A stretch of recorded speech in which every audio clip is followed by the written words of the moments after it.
യുഎസും ഇറാനും വെടിനിർത്തൽ പ്രഖ്യാപിച്ചതിന് പിന്നാലെ എണ്ണവില 15% കുറഞ്ഞത് ഓഹരി വിപണിയിലും സ്വർണ്ണ വിപണിയിലും വലിയ ഉണർവ് രേഖപ്പെടുത്തി. ഹോർമുസ് കടലിടുക്ക് തുറക്കാൻ സാധ്യത തെളിഞ്ഞതും യുദ്ധം 2 ആഴ്ചത്തേക്ക് നിർത്തിയതുമാണ് വിപണിക്ക് പ്രതീക്ഷയായത്. ബുധനാഴ്ച അന്താരാഷ്ട്ര വിപണിയിൽ അസംസ്കൃത എണ്ണവിലയിൽ 15%-ഓളമാണ് ഇടിവുണ്ടായത്.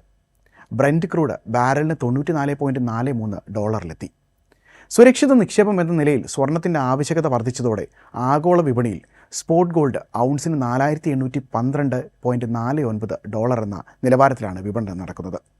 വെള്ളിവില 4.9% വർദ്ധിച്ച് ഔൺസിന് $76.48 പ്ലാറ്റിനത്തിൽ 3.2%, പലേഡിയത്തിൽ 4.1% വില വർധനവ് രേഖപ്പെടുത്തിയിട്ടുണ്ട്. ഊർജ്ജ പ്രതിസന്ധി മൂലമുണ്ടാകാവുന്ന പണപ്പെരുപ്പ ഭീഷണി കുറഞ്ഞതാണ് സ്വർണ്ണവിലയ്ക്ക് ഊർജ്ജമായത്.